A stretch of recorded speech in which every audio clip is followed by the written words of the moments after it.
Bienvenue, vous écoutez Azimut.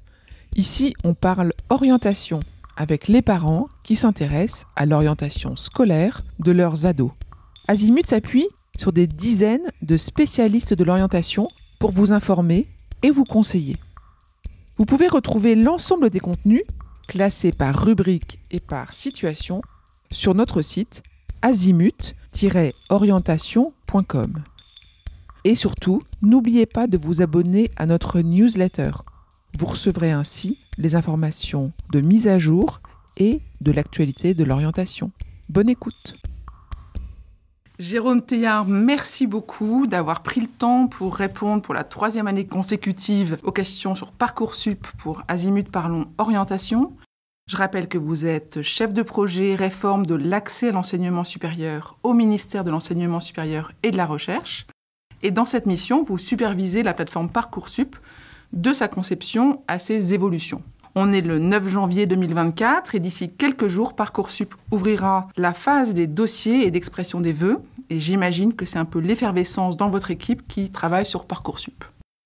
Avant de se projeter dans la saison 2023-2024, est-ce que vous pouvez nous livrer peut-être un peu votre analyse de la saison passée ? Quel est le premier bilan que vous pouvez faire de Parcoursup en 2023 ?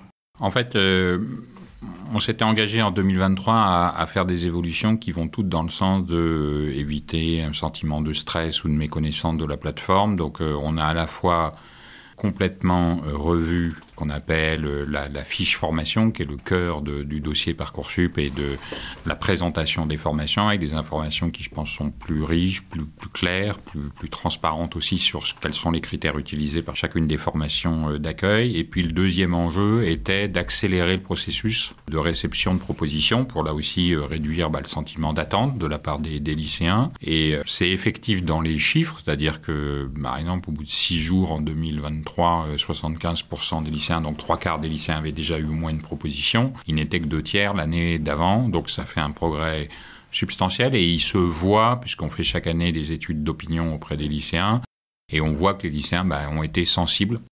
Alors évidemment, l'intérêt de chaque saison, c'est d'approfondir encore des champs, et c'est pour ça qu'on met en place, comme chaque année, des écoutes usagées avec des parents, avec des lycéens, pour essayer toujours d'améliorer le service que l'on peut rendre aux élèves comme aux familles. D'accord, c'était ma question d'après. Effectivement, vous avez un panel avec lequel vous travaillez pour envisager et puis tester les évolutions. Et effectivement, on voit quand elles sortent, c'est assez propre, c'est nickel, facile d'utilisation. On sent que ça a été testé. Donc bravo et merci. En tout cas, voilà, c'est ça l'objectif. Je veux dire, il y a des idées qu'on a nous-mêmes. Mais l'essentiel, c'est vraiment de les tester parce que Parcoursup a 7 ans maintenant. Donc, en fait, on a déjà fait le tour et je pense qu'on a posé des éléments stables. Je pense que Parcoursup est installé dans le paysage et de mieux en mieux compris. Mais voilà, on est, comme toutes les politiques publiques, dans une stratégie d'évolution. Et elle est d'autant plus importante que ce qui fait la spécificité de Parcoursup par rapport à, je pense, toutes les autres plateformes, c'est qu'en fait, dans l'idéal, on n'y vient qu'une fois. C'est-à-dire que chaque année, les nouveaux lycéens sont nouveaux et c'est pour la première fois. Donc on ne peut pas, auprès d'eux, capitaliser. Par contre, ce qui est important et qu'il faut avoir en tête, c'est que on travaille évidemment beaucoup avec les enseignants, avec les proviseurs, et qu'eux voient aussi l'évolution. Eux apprécient le fait que Parcoursup soit très stable, en fait, dans le temps. On démarre toujours à la même date, on finit à peu près toujours à la même date. Et je crois que ces éléments-là de stabilité et en même temps d'évolution qui se font, j'allais dire, sur des points ciblés qui correspondent à des vraies attentes, ça fait aussi partie du processus d'amélioration, facilement appréhendable par les enseignants qui les accompagnent et en même temps qui peuvent se mettre en œuvre facilement par les nouveaux lycéens ou les parents qui les accompagnent. Justement, là, avec vos nouvelles évolutions et fonctionnalités, l'objectif est probablement que les élèves se mettent plus tôt sur Parcoursup avec la création de leur compte pour qu'ils commencent à appréhender la plateforme avant, justement, janvier 2024 ou leur année de terminale, où il leur reste plus que quelques jours ou quelques mois. Et là, ça peut devenir stressant, alors que, justement, ce que j'ai vu, c'est que cette création de compte, la possibilité de faire une présélection de formation, de les mettre dans ses favoris, de mettre des pré-remarques, des annotations, permet à des élèves de première, peut-être même de seconde, ça serait super, d'appréhender, de créer leur compte et qu'il va évoluer dans le temps, probablement, pour qu'en terminale, ça soit de la confirmation. C'est tout simple, le processus d'orientation, c'est un processus progressif. On va dire, On ne devient pas tout d'un coup quelqu'un qui sait ce qu'il va faire en l'espace de 10 jours. Et notre objectif, c'est précisément donner du temps au temps, en quelque sorte, pour reprendre une expression connue, et permettre à des jeunes, et à leurs parents aussi, de s'intéresser progressivement, de repérer des formations qui intéressent, puis ensuite d'aller finalement se rapprocher des enseignants, se rapprocher d'étudiants, faire son choix progressivement sans avoir à rentrer sur Parcoursup et se dire maintenant je suis dans le tunnel du dernier moment où je fais des choix. Y compris parce que, d'une manière générale, plus on se sent dans le dernier moment, moins on change d'avis. Et donc, au contraire, le processus, il doit permettre que chacun fasse son chemin progressivement, et c'est ça. C'est aussi, vous savez, créer son compte, ça peut être aussi pour un enseignant qui veut repérer des formations dans lesquelles, en préparant une séquence pédagogique avec ses élèves, et puis repérer 3-4 exemples comme ça qu'il va pouvoir identifier. L'idée, c'est aussi de montrer que cette plateforme-là, elle a une richesse d'informations comme on n'en a sans doute jamais eu, qu'on est bien conscient que la richesse d'informations ne fait pas non plus le choix des candidats, que il faut s'en servir comme vraiment le mot plateforme est bien adapté parce que c'est un point de départ pour aller ensuite faire des rencontres ou poser des questions. Et donc, il faut s'en servir comme ça. Elle peut servir dès la seconde parce qu'on peut y trouver des informations sur le parcours au lycée, recommandé. Et Parcoursup continuera d'évoluer parce qu'on a beaucoup d'informations. Et ce que l'on fait avec des élèves, avec des familles, c'est trouver le bon équilibre, qui n'est pas une science exacte, entre les informations dont on dispose et les informations telles qu'elles vont être comprises. Parce qu'il ne s'agit pas de noyer tout le monde avec beaucoup d'informations, on n'y aura rien gagné. Il s'agit aussi de travailler, puis ça c'est vraiment un axe de travail important pour le ministère et avec nos collègues de l'ONICEP, comment on aide aussi à apporter de l'information directement aux enseignants, qui puissent eux la médiatiser vers les élèves, de manière à ce qu'elle soit bien comprise et de manière que dans le dialogue qui s'instaure entre les élèves et les enseignants, on puisse se servir de toute la richesse des informations de Parcoursup. Oui, très intéressant. Est-ce que les fiches formation vont évoluer ? On les a, pour l'instant, on les voit, tout le monde peut les voir, mais on n'a pas encore l'information mise à jour avec les données de la saison précédente. Est-ce que ça va évoluer ? Vous comptez les faire évoluer un petit peu ?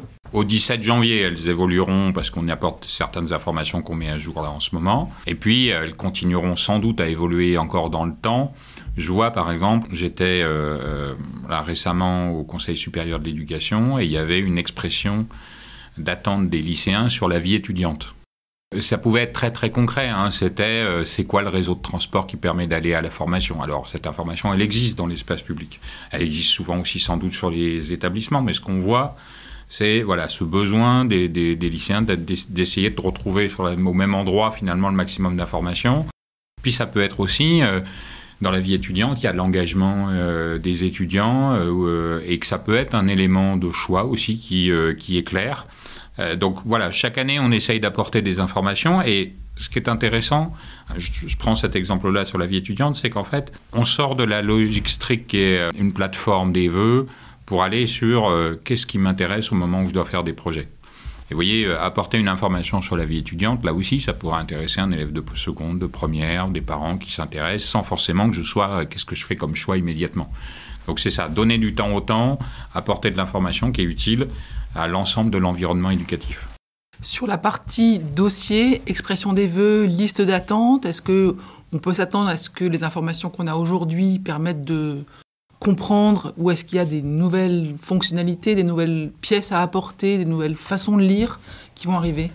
C'est plus, vous savez, des évolutions parfois ciblées. Alors, il y a des choses qu'on prépare, pas forcément disponibles aujourd'hui, mais sur lesquelles on travaille, qui sont toujours pour aller vers comment les jeunes et les familles comprennent mieux le fonctionnement de Parcoursup et finissent convaincus par le fait que ça n'est pas Parcoursup qui va faire un choix. Parcoursup n'est que le messager d'un choix qui est fait par des formations et des enseignants des formations du supérieur. Et puis le deuxième enjeu, c'est comment on simplifie toujours aussi la démarche des lycéens pour qu'ils puissent se concentrer sur l'essentiel de la construction de leur projet. Par exemple, la lettre de motivation, elle est plus obligatoire dans l'absolu, elle est obligatoire quand les formations le demandent, ce qui veut dire que ça renvoie aux formations aussi à s'interroger, est-ce que j'ai besoin de cet élément-là, est-ce qu'il m'est utile dans mon examen des candidatures. Je vais presque dire à l'inverse, même si ça rejoint toujours la même logique, on rend obligatoire pour ceux qui font des vœux dans les soins infirmiers un questionnaire parce qu'on voit bien qu'il y a une méconnaissance par certains lycéens du contenu, des exigences, des attentes de ces formations, de la formation mais aussi du métier.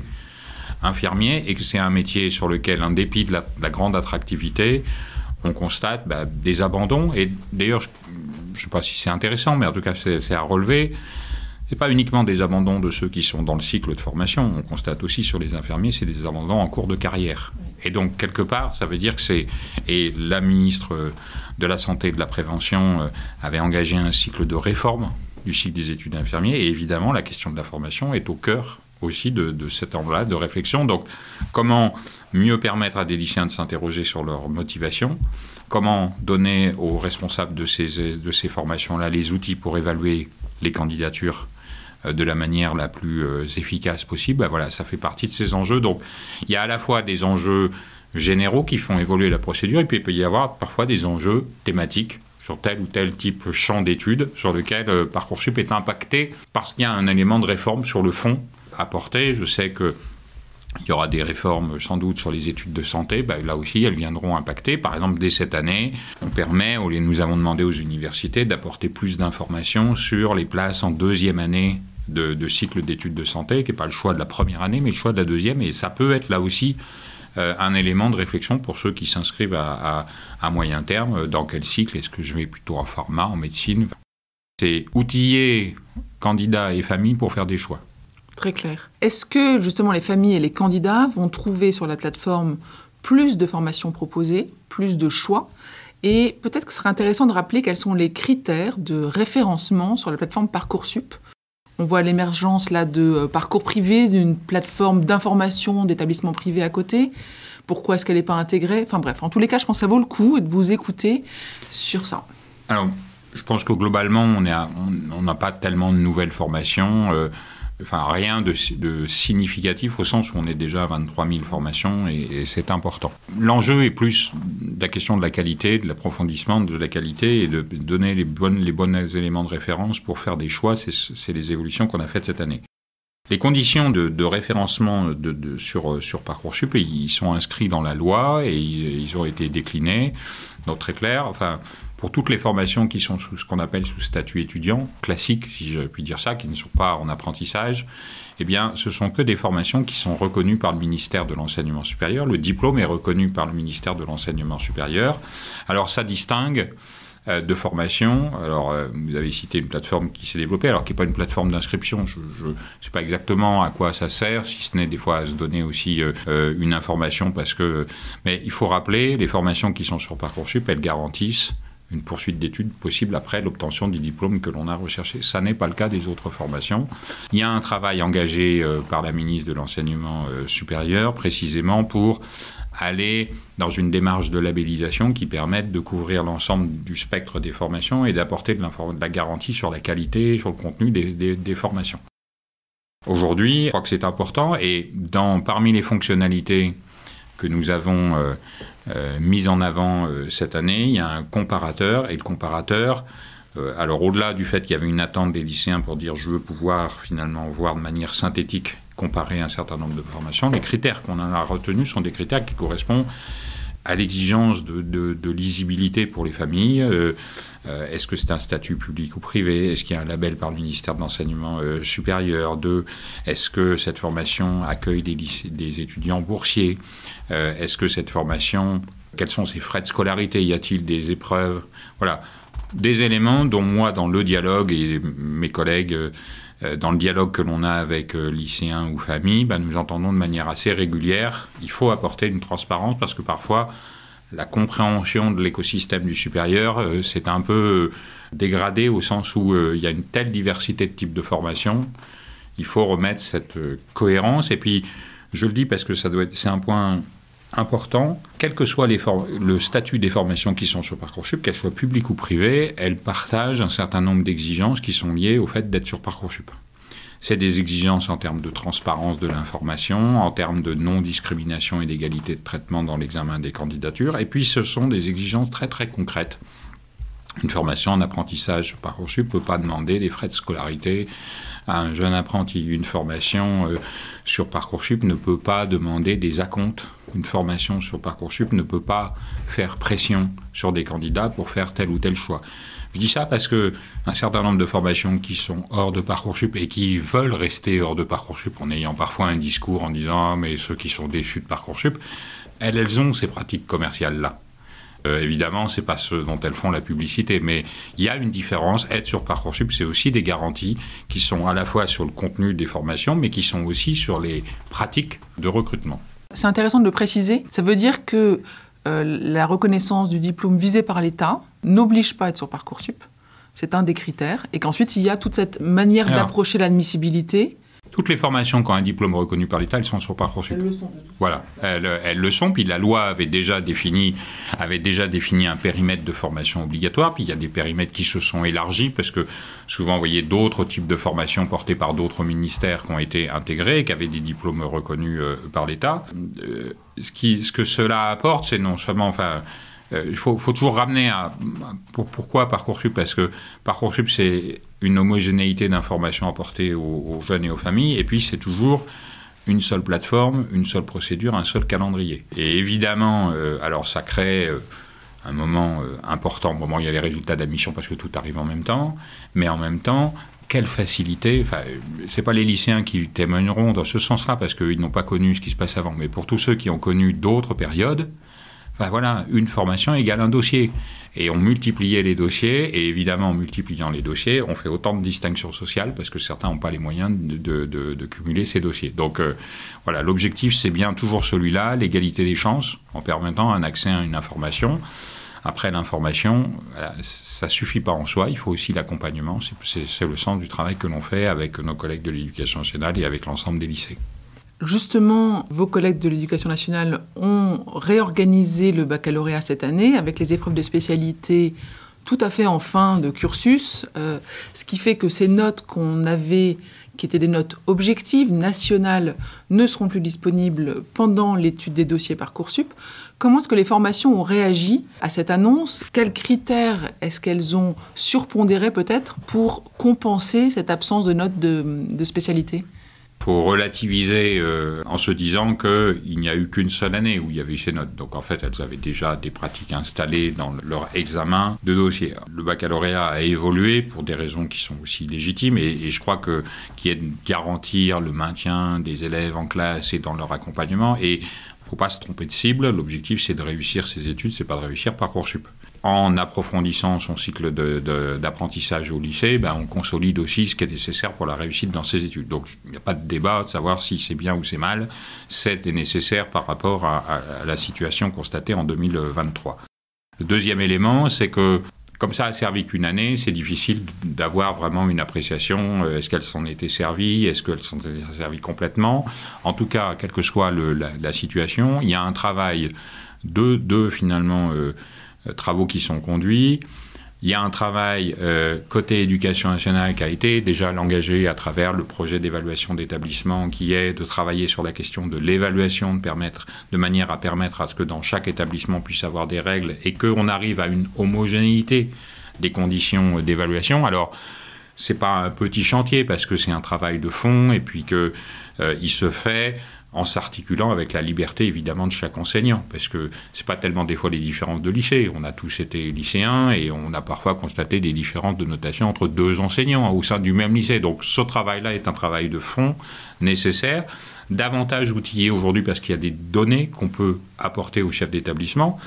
Et Parcoursup lui-même participe à ce travail-là puisque on met à disposition de manière simplifiée et synthétique des chefs d'établissement tout un tas de données sur le parcours de leurs lycéens, en fonction de leurs caractéristiques, de leur profil, qui permet finalement à un chef d'établissement avec son équipe de construire aussi un projet d'orientation dans son établissement à travers les données qu'on lui communique. Et puis il y a un travail que l'on poursuit avec les formations d'accueil, qui est un travail sur les données qui sont dans le dossier Parcoursup, comment on peut l'enrichir, comment on peut aider aussi à l'analyse des candidatures par les formations. Alors là aussi, c'est un travail qu'on engage pour toujours un seul et même objectif, améliorer l'objectivité de l'analyse des candidatures et puis aussi rassurer les familles par rapport à cette question où est-ce que je mets mon enfant dans tel ou tel lycée, est-ce qu'il doit être premier dans tel lycée.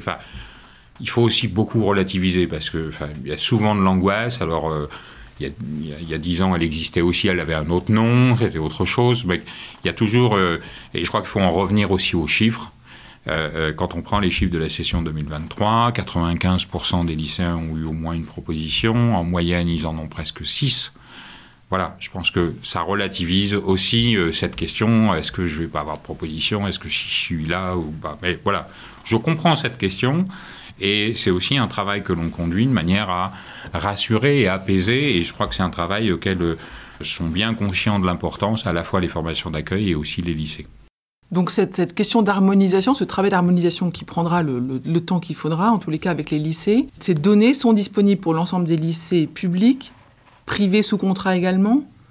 Oui, en fait, c'est le ministère de l'Éducation nationale qui a ces données et qui les communique aux établissements de manière à ce qu'ils se positionnent par rapport à les notes du contrôle continu. Mais c'est le travail, je dirais même au-delà des résultats globaux, c'est vraiment un travail sur les conditions d'évaluation et la manière dont, à l'intérieur de l'établissement, on prend conscience aussi de cette situation-là et on essaye de trouver des éléments qui vont harmoniser les pratiques de manière à ce qu'on en revienne à une appréciation, alors je ne sais même pas si elle a déjà existé, mais qu'elle soit toujours la plus objective entre les différents établissements. Et comparable et homogène. Voilà, comparable et homogène, parce que c'est ça le sens de la démarche que conduit le ministère de l'Éducation nationale et qui se fait au service à la fois des lycéens et puis au service des formations d'accueil qui recrutent, parce qu'elles aussi, elles ont besoin d'avoir des données dont elles peuvent avoir confiance. Et je crois que c'est ça le travail que l'on conduit avec elles. Notre audience, c'est des parents. Les parents aiment beaucoup que leur enfant progresse. Est-ce que cette notion de progression, et en particulier avec le contrôle continu, est visible, décelable par les formations dans les critères? Est-ce qu'en tout cas, les formations pourraient exprimer, on cherche des élèves qui ont progressé sur telle matière au cours du lycée? Bien sûr, puisque les formations d'accueil ont à la fois les bulletins de première et de terminale, et puis ont les appréciations. Et à travers aussi la fiche à venir, vous voyez, la fiche à venir dans les appréciations que peuvent mettre les enseignants dans la fiche à venir, c'est pas simplement une appréciation qui est liée à un trimestre, c'est une appréciation qui peut exprimer cette question du potentiel, cette question de l'évolution. Et l'avis du proviseur exprimé, il peut être précisément cet élément-là. Je crois que c'est pour ça, à la fin, qu'on avait décidé d'installer cette fiche à venir, parce que c'est un relais entre les équipes éducatives de l'enseignement scolaire et les équipes éducatives de l'enseignement supérieur. Alors, ça n'est jamais simple parce que notre pays a construit au fur et à mesure des années une forme de distinction entre le supérieur et le scolaire, pas les mêmes enseignants, pas les mêmes pratiques, mais notre travail à nous au quotidien, c'est de retisser ces liens et d'encourager tous ceux qui, chefs d'établissement, enseignants, créent ces liens qui permettent finalement de créer des ponts entre les pratiques de l'enseignement scolaire et les pratiques de l'enseignement supérieur, et ça se fait toujours au bénéfice des élèves. Si on parle de la comparaison des élèves entre eux et de leur niveau et de leurs notes, revient toujours cette notion du nom du lycée de provenance. Est-ce que vous pourriez, encore une fois, redire où et quand apparaît le nom du lycée, et si le lycée peut être un critère favorisant ou discriminatoire par les formations? Cette information, elle apparaît dans la fiche à venir, qui est construite par le lycée et transmise aux formations du supérieur. Et là aussi, je veux vraiment relativiser, à la fois parce que les chiffres que j'ai donnés, que je redonne, 95% des lycéens ont au moins une proposition, et en moyenne, ils en ont 5. Et ça n'est pas un critère en tant que tel, puisque dans toutes les formations qui s'engagent sur Parcoursup, et Parcoursup, c'est pas Parcoursup qui l'édicte, c'est la loi qui l'édicte. Il y a des principes de non-discrimination et d'égalité de traitement. La distinction que l'on a évoquée, cette différenciation de notation du lycée, amène certains établissements à comparer au regard de ces pratiques-là. Mais pour rassurer tous les parents, etc., il n'y a pas une course à faire pour aller dans tel lycée pour avoir telle note. Je pense qu'à la fin, ce sera à la fois un mauvais jeu, et puis ça n'est pas comme ça que font les formations et que pratiquent les formations. Je crois qu'il faut en revenir à des choses assez simples. Nous avons demandé aux formations d'afficher sur les fiches Parcoursup des éléments de critères dans lesquels il n'y a pas que les notes, parce que je crois qu'il faut aussi le redire. On fait une focalisation sur les notes parce que évidemment, c'est l'élément matériel le plus simple et le plus visible, et puis celui sur lequel on est le plus attaché. Mais il y a aussi l'engagement, il y a la motivation, il y a les appréciations des enseignants. Tout cela fait partie d'un dossier. Et vous pouvez regarder, d'ailleurs, c'est très intéressant de regarder sur la diversité des formations sur Parcoursup. On voit à quel point il y a une très grande diversité dans les éléments qui sont utilisés pour faire l'appréciation, y compris dans les très très grands lycées où parfois tous les élèves, j'ai presque pu dire, ont la même note, quel que soit le lycée d'où ils proviennent, et que c'est bien cette question des appréciations des enseignants, du potentiel tel que vous l'avez exprimé, des activités centres d'intérêt qui montrent le potentiel d'un lycéen qui permet de faire des différences et aux formations d'accueil d'établir un classement. Je pense qu'il faut le dire aussi parce qu'il ne faut jamais perdre de vue ce point-là. Les enseignants du supérieur, ils ne se lèvent pas le matin en disant « je vais prendre que des élèves du lycée A et puis pas prendre ceux du lycée B ». C'est pas comme ça qu'ils travaillent, c'est pas comme ça qu'ils raisonnent, et tant mieux.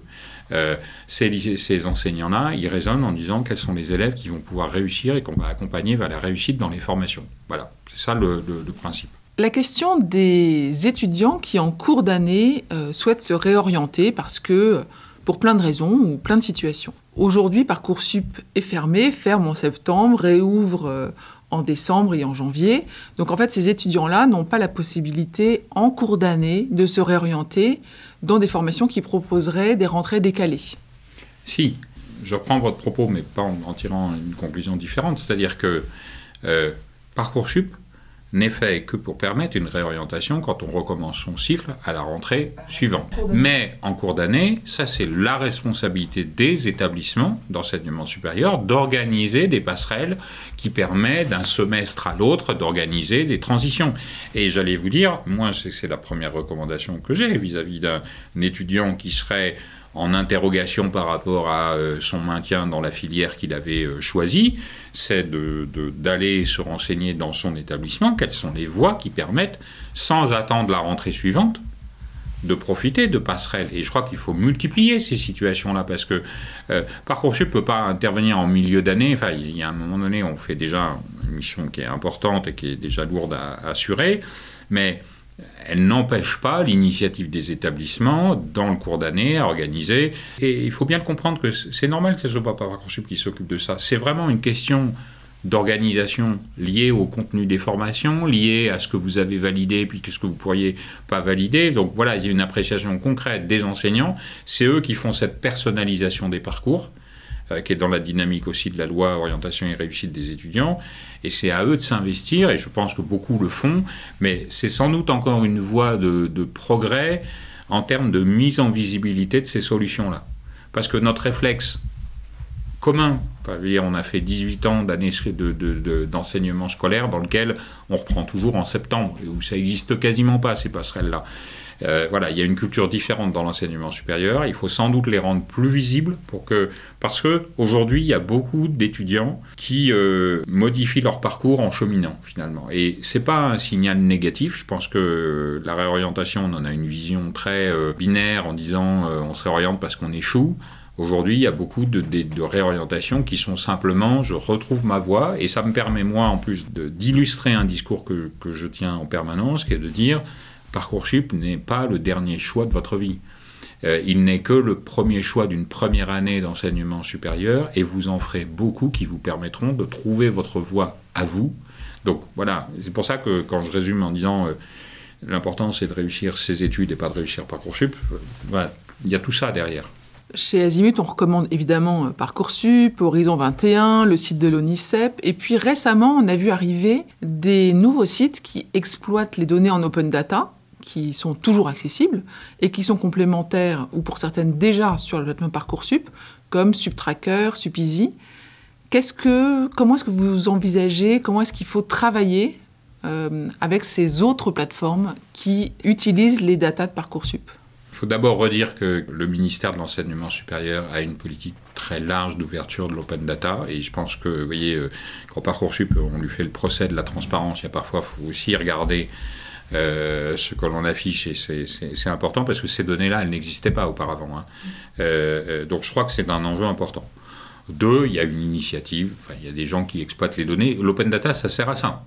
3e élément, qui est sans doute le plus important, ce sur quoi, finalement, la naissance ou l'expression de ces sites traduit, c'est l'importance d'un accompagnement à l'orientation pour aider au choix et pas laisser seul face à des choix. Ça, on en est pleinement conscient. Le ministère travaille lui-même de son côté sur le travail. Mais ce qui est important aussi, c'est de rappeler à quel point l'affichage des données ne suffit pas. La question, c'est la médiation qu'on en fait par des enseignants. Donc Parcoursup, les équipes de Parcoursup du ministère sont très attachées à ce qu'on s'attache d'abord à comment on travaille pour mieux outiller les enseignants pour qu'ils puissent faire leur travail de médiation et pas que ça soit chacun dans son individualité qui s'empare d'informations.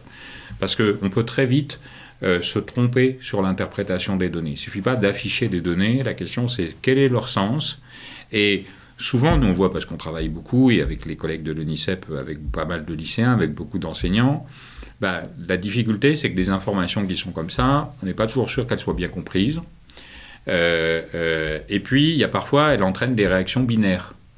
Ah bah tiens, tel niveau de note, donc je suis pas capable de... Ouais, c'est pas pour moi, c'est pour moi. Voilà. Et ça, vous voyez, c'est pour ça que, encore une fois, je veux dire, l'open data est fait pour que certains s'en emparent et utilisent ces données. Donc ça, c'est...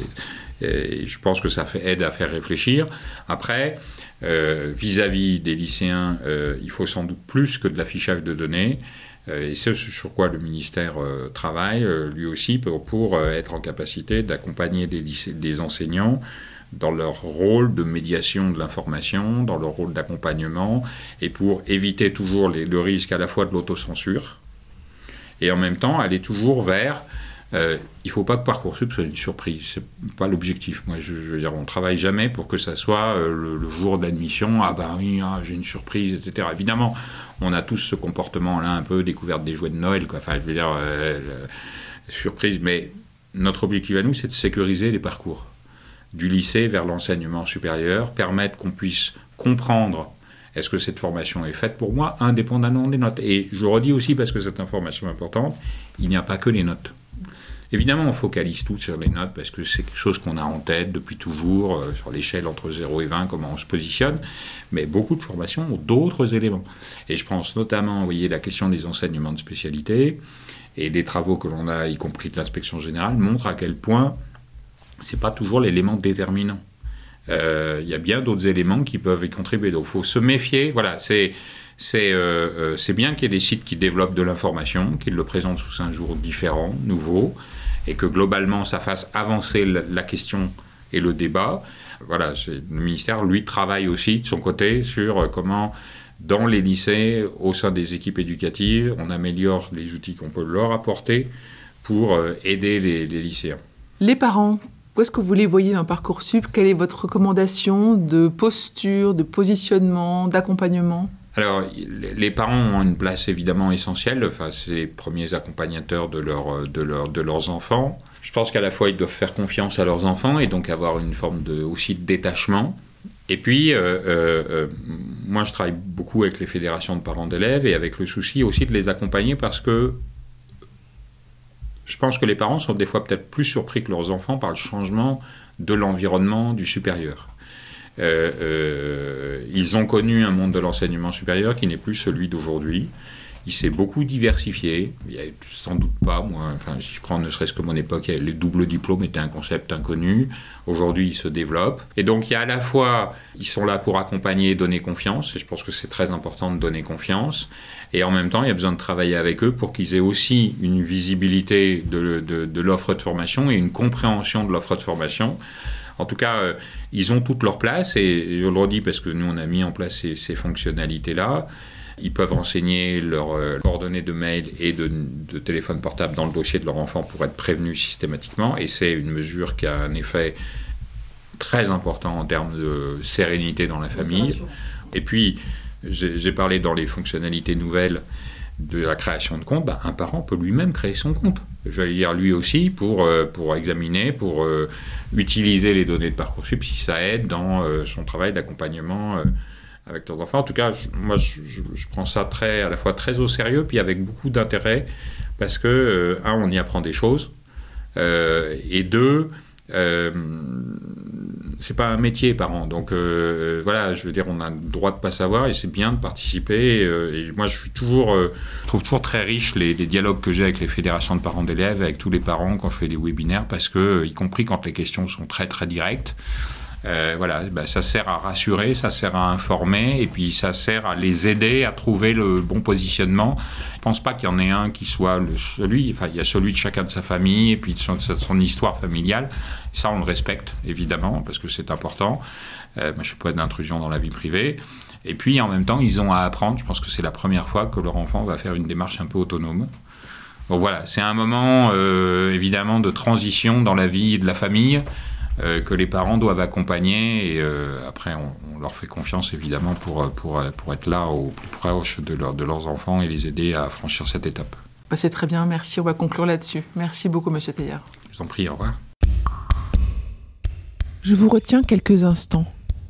Vous écoutez peut-être sur Apple ou sur Spotify ou sur Deezer ou sur une autre application de podcast. Je voulais m'assurer que vous connaissiez l'existence de notre site azimut-orientation.com.